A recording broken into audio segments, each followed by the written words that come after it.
when good old John the Baptist was locked up in prison. Now, you really want to see what kind of person you are?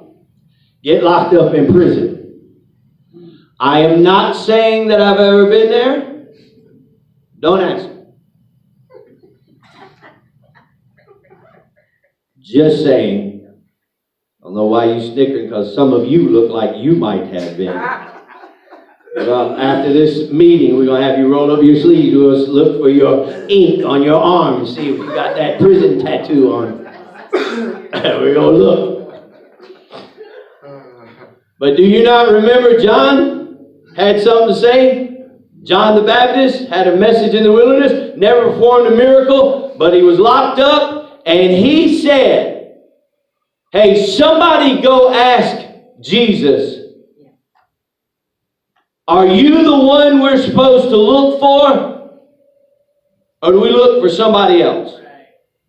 John, wait a minute. You watched heaven open. John, you saw the Spirit come down like a dove. John, you heard the voice of God. This is my beloved Son, whom I'm well pleased. You heard all of that.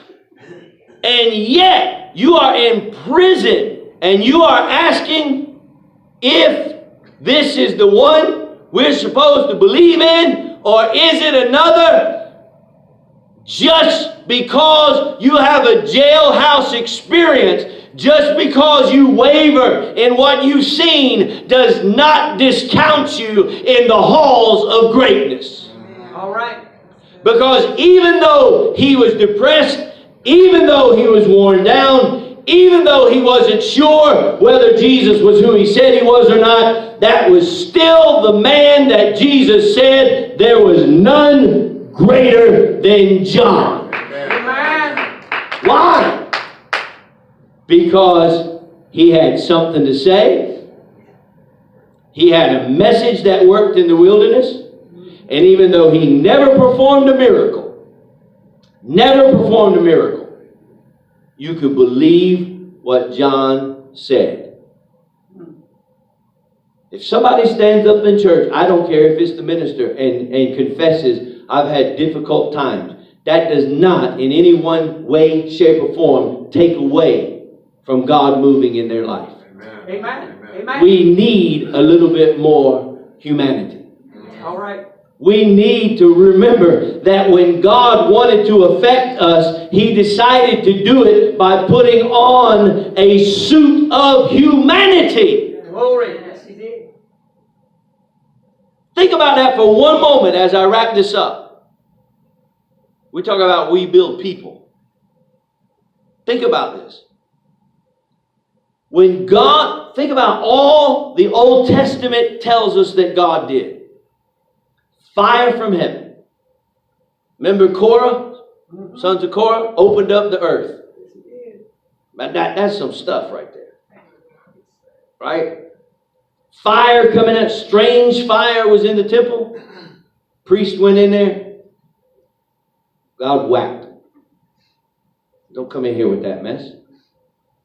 Think of all the stuff that God did in the Old Testament to show the spiritual, powerful, raw awesomeness. And yet, when He decided to affect humanity, He said, I'm going to do it through the man side. Amen. This is why we need a little more humanity. We need a little more of people being honest and realizing that greatness is not walking around talking about, I never had a bad day. I don't know what depression is. Well, then how are you going to minister to this world? That's right. Because half of them are depressed, the other half are bipolar. Well, There's a piece of them that are demon possessed. Yeah. The rest of them are not demon possessed, but they watch The Exorcist and they think that that's how they're supposed to act. They read a book by Bob Larson and they said, hey, I must have a demon, because Bob Larson said if you cough 3 times, you're full of the devil. And I coughed 4 times, so I must have a lot of devils in me. Is this not true?